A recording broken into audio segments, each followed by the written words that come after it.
Good afternoon and welcome to Locked On NBA Daily. On today's show, the Rockets get a big win over the Cavs last night. We have questions about where both teams stand near the top of their conferences. Plus, Matt and Haize battled it out in Make It Take It. It's all coming up next on Locked On NBA Daily.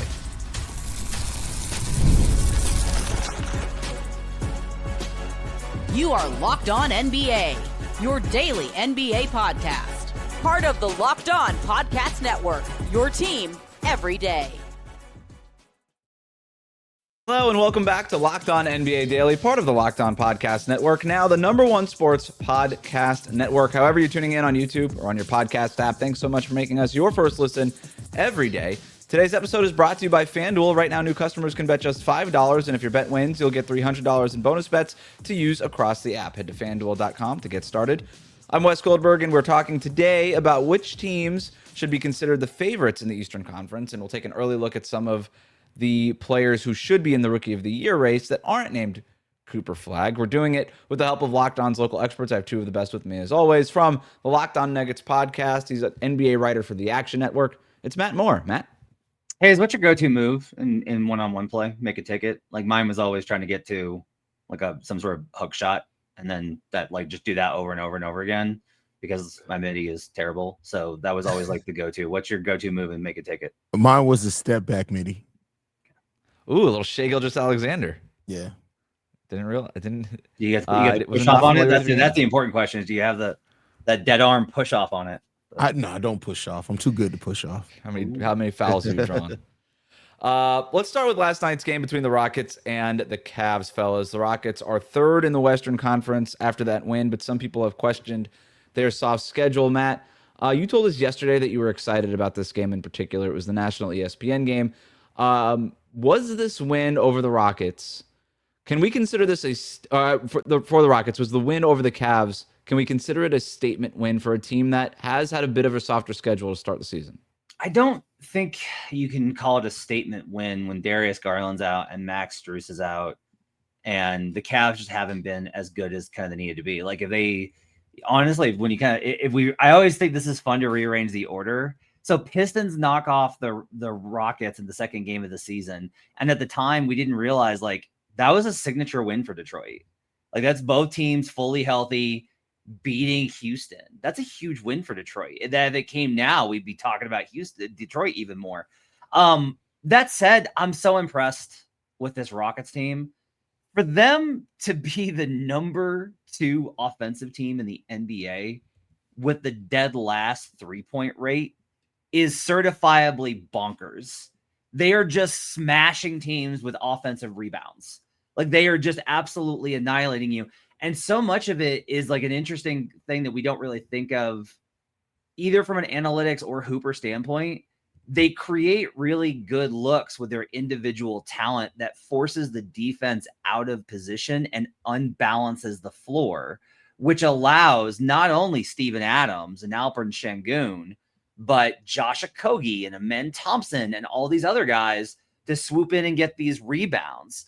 Their profile does not suggest that they should be this good offensively. And the fact that they were able to just absolutely get whatever they wanted on this Cavs team, that to me, I think is the impressive part of last night.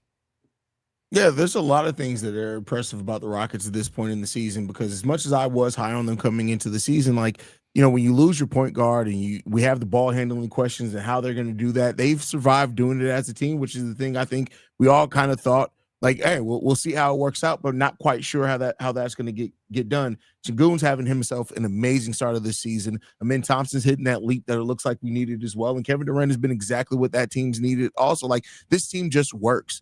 And and despite whatever it looks like they're lacking, they just figure out a way to do it as a team.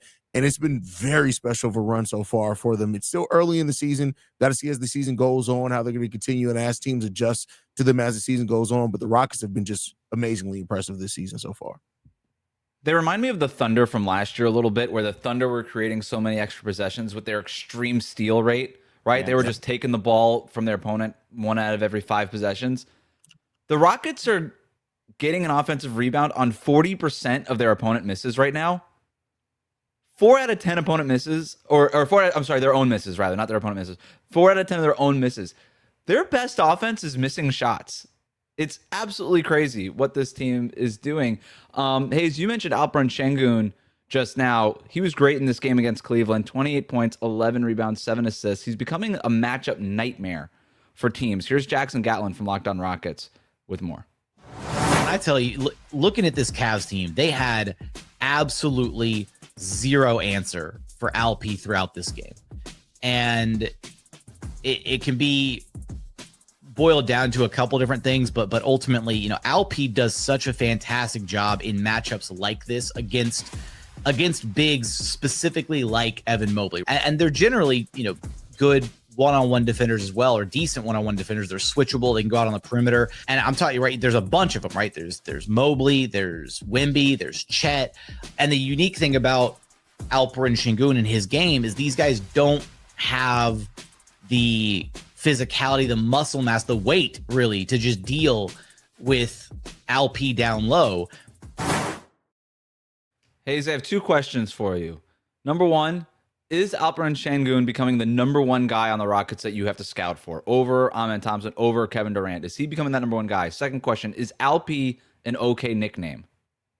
I don't like the LP nickname. I think it's a trash nickname. He's gonna have to have something better at some point. But yeah, I think that Sengun is becoming the person that you have to game plan for the most, because he impacts the most areas of the game. You know who Kevin Durant is. It's not to say Kevin Durant can't absolutely take over a game. He still can do that at some times. But Sengun's the guy that you have to not only game plan for, but you have to hope that you can slow him down if you really want a chance to beat this Rockets team. I had to sneeze. We could still allergic to Alp as a nickname. Yeah, exactly. We could steal one from the kids and call him the Gooner. How about that? Is that no? No, we can't call him a Gooner. We can't call him a Gooner. Yeah, he is the best player on the Rockets, though. He's the one that you have to scout for. He's on pace for a top 15 performance in center assists per 100 possessions. That to me is like really important. He's been absolutely just awesome. I do want to shout out Jabari Smith Jr. though. Last night with 14 points, 9 rebounds, he was quietly really good. He's a big part of their ability to space the floor. Jabari is the guy I think that doesn't get enough credit. Reed Shepard's also. I don't know how they continue to get away with it. This is very much like the Peyton Pritchard thing, where I'm like, why do you keep letting him stay on the floor? But teams are, and Shepard's been really good. Alperen Şengün, if he gets the usage that he should. Again, I've been saying this since preseason, should be in the MVP conversation by the time we get to the end of the year. So you've got Şengün and you got Kevin Durant. And between those two guys, just half-court offenses unto themselves. And that's a big reason why Houston's number 1 in offensive rating right now. They are becoming one of the better duos, I think, in the NBA. Which is really interesting because you think about the top duos in the NBA, and I'm kind of trying to do this exercise of where I would put them. I mean, guys like the top guy, I mean, we got SGA and Jay Will, I guess, is one of them. Jokic and Jamal Murray. Like, what are the other top duos in the league right now? Cade Cunningham, Jalen Duren. Yeah, totally fair. Yep. Like that's like one that I would kind of look at. I did look this up the other day, though. The Rockets' like true shooting percentage is something like 63% with Şengün and Durant on the floor together. Like it is bonkers.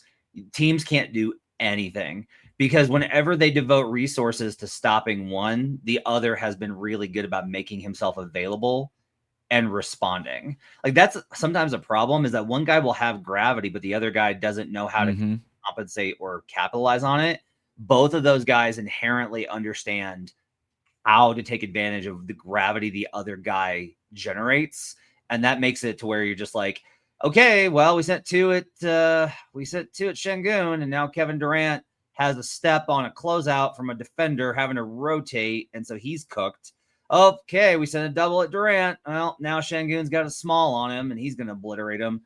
It's tough, man. Like, this is a combo that's going to work consistently, and it's going to be really successful, I think, the whole year. Haize, Luka and LeBron, Cat and Brunson. I mean, these are great duos, but I'm not sure that you could say Durant and Şengün is demonstrably worse than any of these other duos. No, I don't think that you can. I think they're right up there with some of the best duos in the league. Of course, smaller sample size than some of those guys, but yeah, I take them and then Cade and Jalen Duren. Those are the two duos that I'd bet on. I mean, this season. The problem is when we start getting into the 3-man, that's where it starts to get tough, because it's like KD and Şengün are just as good as Jokic and Murray. but KD and Şengün and Amen Thompson are not nearly as good as Jokic, Murray, and Aaron Gordon. And like, that's where it starts to get really tough. Is it too basketball nerdy to be like, well, actually, Denver's top duo is Jokic and Aaron Gordon and not Jokic and Murray? No, because if you look at the splits, basically the defense falls off a cliff without AG. And AG's become such a better shooter that really compensates, I think, for a lot of that dynamic. So, no, I don't think that's crazy at all. On the other side of this, the Cleveland Cavaliers get the loss. And if they're not at the top of the East, because they were the overwhelming favorites coming into the season, then who is? Make It Take It is next. Today's episode of Locked On NBA Daily is brought to you by Quo. Quo is the #1 business phone system built for 2025, not 1995. It's simple, modern, and designed to help you communicate faster, look more professional, and stay connected wherever you're working. I love that Quo works right from an app on your phone or your computer, no extra devices, no clunky landlines, and your whole team can share one number and collaborate on calls and texts like a shared inbox, which means customers get help faster. The built-in AI is a game changer. It logs your calls, it writes summaries, it even sets up follow-ups automatically. And if you can't answer, Quo's AI agent jumps in. It can qualify leads, route calls, and make sure no customer is ever left hanging, even after hours. It makes small businesses feel big and big businesses feel efficient. No wonder over 90,000 businesses are already using Quo. Try Quo for free at quo.com/lockedonnba. That's Quo, QUO.com/lockedonnba. And yes, you can even keep your existing number. Quo, no missed calls, no missed customers. Today's episode is brought to you by Rougiette. Let's be real. Making excuses doesn't solve anything. We've all heard them before. It's just stress, I'm tired, or it happens to everyone sometimes. But when it comes to performance, sometimes your body just needs a little extra support. That's where Rougiette comes in. Rougiette.com offers fast-acting, doctor-prescribed treatments for ED designed to help you stop making excuses and start making moves. Rougiette makes it easy to get started. You can just connect with a board-certified doctor 100% online, no awkward waiting rooms, no in-person appointments, and if prescribed, your treatment ships discreetly straight to your door. The process is fast, simple, and private. It's all handled by real doctors. It's about confidence, connection, and getting back to the moments that matter. Visit Rougiette, RUGIET.com/LockedOnNBA to get 15% off your first order. That's Rougiette.com/LockedOnNBA. Don't forget to use our code LockedOnNBA so they know we sent you. Rougiette, stop making excuses and start making moves. Welcome back to Locked On NBA Daily. The best way to support the show is to subscribe on YouTube. We air Monday to Friday around 1 p.m. Eastern, wherever you get your podcasts. It's time for Make It, Take It Thursday. One headline, two takes. Matt, you won last week, so you get the rock first. Number one, the top of the East doesn't look like anybody expected coming into the season with the Pistons and the Raptors as the top two seeds right now in the conference. The Knicks needed an offensive foul call against the Mavs to get the win last night. The Cavs have been up and down all year. Now they are without Darius Garland, who's hurt again. Matt, who should be considered the favorites in the East? I'm not going to take the easy one here. It's like Detroit, I think, is easy, but the offense actually isn't good. The Miami Heat are top 10 in half-court offense and defense. They have the 5th best half-court defense. Their only weakness is transition as a product of their pace, but their pace also serves to wear you out. They've been with Tyler Hero this entire start, and they've been without Bam Adebayo for a significant chunk of it. They've gotten great minutes from Jaime Jaquez. They've gotten great minutes from Nikola Jovic. They've gotten great minutes from Pelle Larsson. They've gotten great minutes from Norman Powell. They've gotten great minutes from Davion Mitchell. Like, they are balanced. They are a team that if you get into a playoff series, you're going to wind up feeling like, God, these guys are just really tough to play with. I understand they're talking about them as the East favorite. I don't trust this Knicks team. I just don't. And with the Cavs looking as bad as they are, and I don't really know like what's gonna turn this for them, even if they get healthy, I'm gonna tell you, I think the Miami Heat at 9-6 right now are the best team in the Eastern Conference. I'm going to use what my good friend Matt Moore said on yesterday's episode, where there's the easy answer, not it's the right answer. It's the Detroit Pistons. Say what you will about their offense. Over the last 10 games, they're top 10 in offense and top 5 in defense rating. They've improved on that even in the last 5 games. This is a team that is still developing, and we still haven't seen the best version of themselves yet, especially with Jaden Ivey not yet making his return to the basketball court. So when we talk about the balance that they have on the team, they have that balance. They're starting to find that more as the season goes on, and with Jaden Ivey being kind of that scorer that they need, that can score outside the regular way that everybody else scores and can kind of get a bucket when they need it the most. If he comes back and he's healthy, especially with what they found in Dennis Jenkins as well over this run, I think some really good offense is coming here from the Detroit Pistons, and we've already seen what the defense can be. I said it yesterday on the show, right? Pistons, they have the formula. You've got an MVP level scorer and elite defense. That's what it takes to be a contender. But points to Matt Moore, who knows how to play the game. Man after my heart. Miami Heat, number one. I really wasn't. I genuinely believe it. I actually like them. It doesn't. I really don't care. You said it. I don't care. You get the points for that one, Matt. Congratulations. Number 2. Let's talk a little bit about this Rookie of the Year race. It is fascinating. What a rookie class that we're already having. 2 guys who are standing out. Con Knippel, 28 points, 8 rebounds, and 7 assists last night in a loss to the Indiana Pacers. And then Derek Queen, 30 points, 9 rebounds, 4 assists, and a loss to the Denver Nuggets. Recently elevated to the starting lineup is Derek Queen. Let's say, Matt, that you have 1 spot left on your Rookie of the Year ballot. The rest of the players don't matter. You just have 1 spot left on the ballot. Between Knippel and Queen, if you had to submit your ballot right now, which one are you giving it to? That's interesting because I was kind of expecting this to be the opposite, where it's like aren't Con and Derek 1 and 2, and this is like the 3rd spot. But if we're going between the 2, I'm going to give it to Knippel. He has fit in so well, and he's dealing with, look, Queen's obviously dealing with all the nonsense in New Orleans and the chaos of that organization. But there's a lot more of loosey-goosey freewheeling. Like, teams don't take the Pelicans seriously. They at least have to take the Hornets a little seriously because of the talent level. And Knippel's playing around guys like LaMelo Ball and Miles Bridges, who continues to be an absolute vampire of both vibes and good basketball. And Knippel's just like finding his spots. Like, he's getting to good opportunities. He's shooting well. To me, Knippel has been more impressive. I think Queen is like what Queen's showing. They ran inverted pick and roll with him last night, which was like, I was like, oh, did not know you could do this or that they would let you do this. And that was really cool. I love watching Queen, but I will give it to Knippel, though I think both should be in the top 3 for Rookie of the Year. I'll go the opposite way with Derek Queen here, not to knock Con Knippel, because what he's been doing is great. But I do think, because he is playing with players like Miles Bridges, LaMelo Ball, that are getting more shots, scoring more than him, he is fitting in. And that's a great skill to have. But if we're talking about somebody who should win Rookie of the Year, I'm going to go with Derek Queen here, because Derek Queen is like, they lost every minute when Derek Queen was not on the court yesterday. Having that impact as a rookie, and as much has been talked about with him and what they gave up to get him in here, they need bright spots in the Pelicans. They need bright spots in New Orleans, and Derek Queen can be that. I know that not a lot of people are going to watch him because he is in New Orleans. He is on that Pelicans team, but Fears, like, they have some really good young players on that team. And what Queen is showing is that you give him the ball and let him go, he's going to be a positive impact for your team. And he's doing it in a way where he doesn't have the same support that Con Knippel has, and he's not having to fit off players like that. He's having to be their offense at a time and to be the driving force. So I'll give it to Derek Queen there. Man, I got to back him up here if it's going to hurt me, but here's the splits for Derek Queen. On court, they're minus 2.6. That's basically like, yeah, you're like not a great team. You're 30 win-ish team.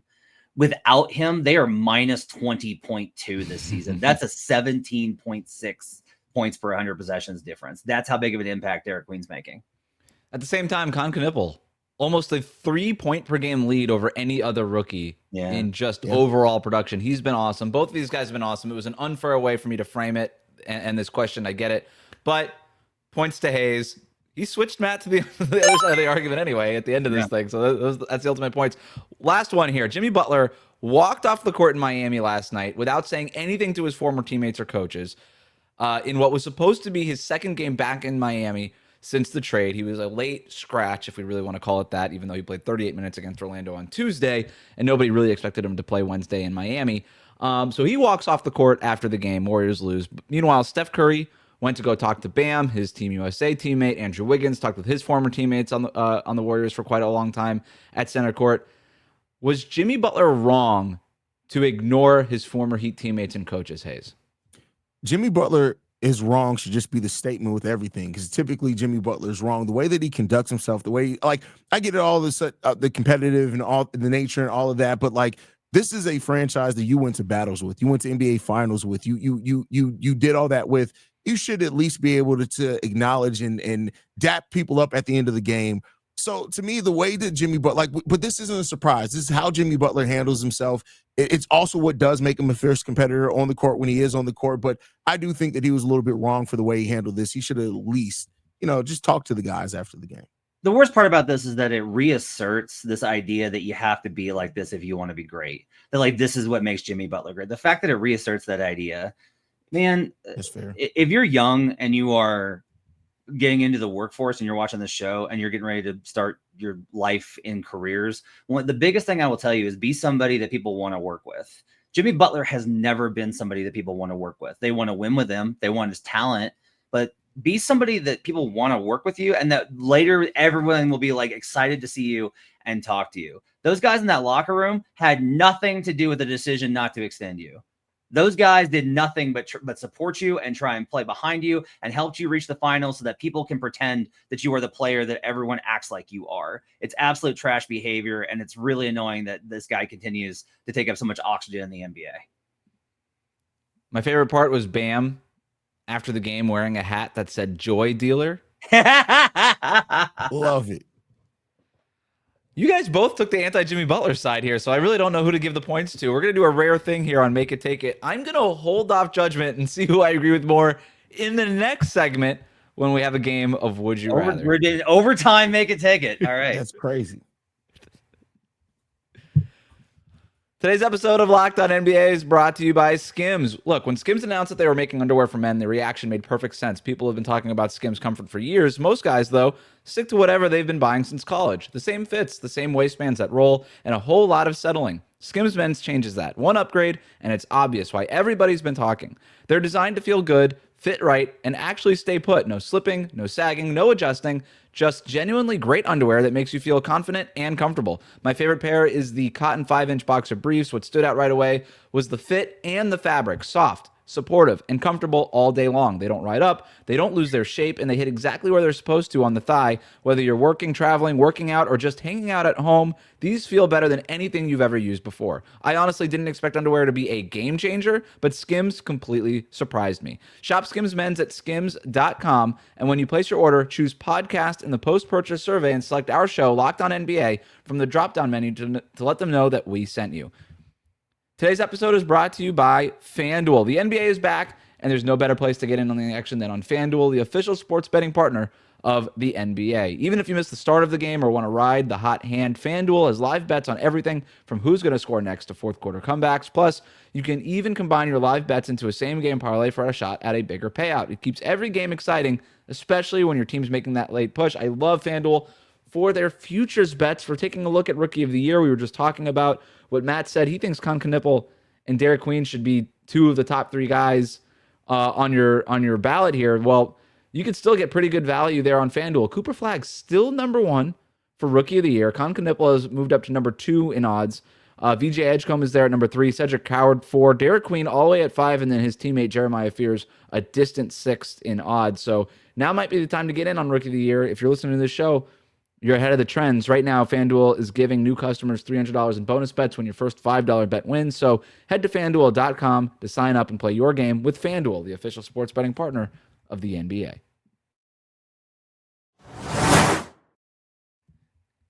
Thanks for making Locked On NBA Daily your first listen every day. The Locked On Podcast Network is a show for every team. So go check out Locked On Hornets, Locked On Pelicans for more on their rookies, Locked On Rockets, and Locked On Cavs for more on today's top stories. All right, so we got 2 games happening at once. It's a lot of different segments, all kind of coalescing into one big segment. We just finished Make It Take It. I couldn't decide who's going to win, so we're going into Make It Take It overtime with a game of Would You Rather. So I'm going to give you 2 different players, essentially. I'm going to ask you which one you would rather have. So we'll start with last night. Julius Randle, 32 points, 10 rebounds, and 6 assists in a game where Anthony Edwards just didn't have it. Randle carries him to a win. So I'm going to give you Julius Randle, considering how he's been playing lately, or Scottie Barnes. Haize, I think I have to start with you because you were the last one to win Make It Take It before the tie. I'll go Julius Randle, and no knock on Scottie Barnes, but we've seen Julius Randle, like he's continuing what we saw on a great playoff run, which was some of the best basketball that I've seen. And that's meaningful. And so when you're able to do that in the playoff atmosphere, on top of when your best player in Anthony Edwards doesn't have it, you're uplifting that team. Julius Randle's playing some of the best, most consistent basketball that we've seen in his career. Scottie Barnes still has a lot of time. Scottie Barnes is going to be really good, but I take Julius Randle right now because of the level which he's doing it at and the team that he's doing it on. I'll take Barnes. He's acting more as kind of a supplementary secondary playmaker. Julius needs the ball in his hands, and you've got Brandon Ingram and you've got Manuel quickly. Barnes is able to right now fill in gaps and actually be able to produce, as well as look as good. I think Julius is playing some of the best defense of his career, but there's no question here who's better. Julius still has to be hid versus Barnes has taken, kind of the lead here for a Raptors team. And that's been their real strength when they've won, is they're on the defensive side. That's the huge split, is when they defend. This is a really, really tough team to kind of deal with. When you look at it, they're 6.6 points better offensively with Barnes on the court, 2.5 points worse defensively, but that's a lot because he's playing against the starters. So I just think when you look at Scottie Barnes' versatility, as good as Julius has been, we have a better track record of Barnes being a little bit more consistent in terms of impact, not production, but impact. I'll go with Scottie Barnes. Next, would you rather? Blazers versus Bulls last night. Haize, you were covering that team. It was a fun finish. Nikola Vucevic, three-pointer to win it at the buzzer. But we're not talking about Vucevic. I want to talk about the star of your new team, Josh Giddey. Would you consider him the star, Haize? He's becoming that. It's between him and Kobe White, both as the 1A, 1B as far as best players on that team.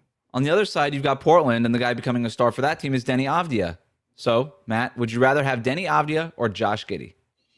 I definitely want Giddey. So Giddey is interesting in that he's added these different layers to his game, right? Where he was kind of a secondary creator. His passing was the big element, and then he was able to shoot.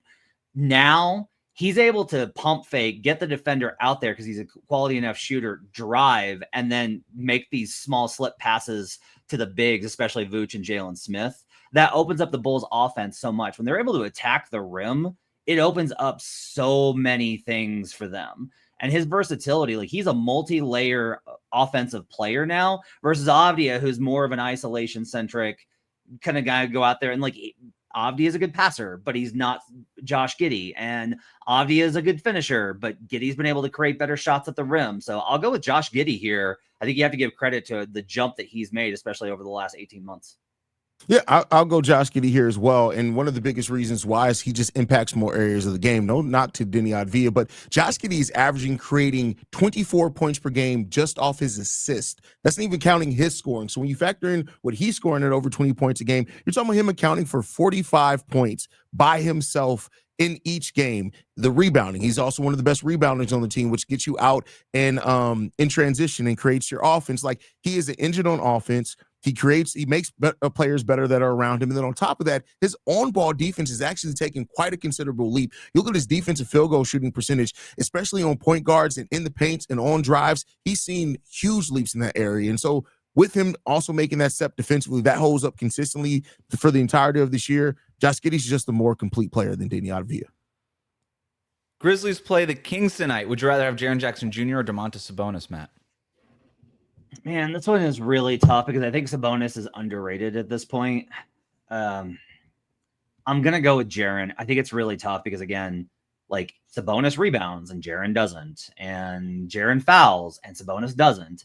But Jaren's offensive game really hasn't gotten appreciated enough for how much it's developed. He's got leaners, he's got floaters, he's got hook shots, he's got the corner three, he's got that ability. He can set screens more than they let him do. And his defensive ability to really shape the game. Like Jaren is an elite level defender that you can switch on to bigs and be able to protect the rim. He's not Bam Adebayo, but he's closer to Bam Adebayo than a lot of players are defensively.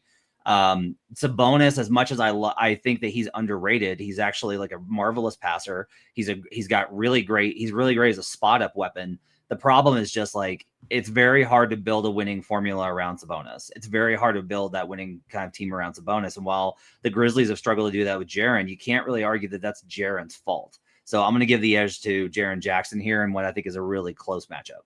It's definitely a really close matchup. I'll go the other way for Domantas Sabonis here. And because of what you say you can bet on Jaren. You know what else you can bet on Jaren to do is to fouls. And sometimes those fouls come at very key moments, unfortunately, whereas Sabonis is going to be able to pass for you. He's going to be able to rebound. He's going to be able to score. I think that both these guys need point guards to really be, the best versions of themselves. And while Jaren Jackson Jr. is the better defender, I just think that the consistency of Sabonis and what he brings offensively, it's easier to bring what you need around him to make him more successful than it is to stop Jaren Jackson Jr. from fouling or get him to rebound. For that, I'll go Sabonis here. I think he's the easier player to build with.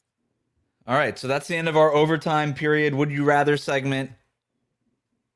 I think if you polled the most executives in the league and you said you get to pick one to start building your team around, Jaren Jackson Jr. or Sabonis, I think most would say Jaren Jackson Jr. for the reasons Matt laid out. It's like, you know what? Maybe he doesn't reach the same heights as Sabonis, but we can kind of build whatever we want around Jaren Jackson Jr. With Sabonis, it's a little bit more limited. Ultimately, I'm giving Matt the win here because of that. But really, and I know I'm breaking the rules here, but it's even what he said in the last segment too. Picking the Heat as the Eastern Conference favorites. I'm still not over it. He even gave some love to Bam. Matt knows how to play the game. Points to Matt Moore. He's the winner of Make It Take It for today. If you like what you heard today, subscribe to Locked On NBA Daily wherever you get your podcasts, including on YouTube. Thanks to Matt and Haize for their expertise every day. Thank you for making Locked On Podcast Network your first listen. We'll see you right back here tomorrow on Locked On NBA Daily.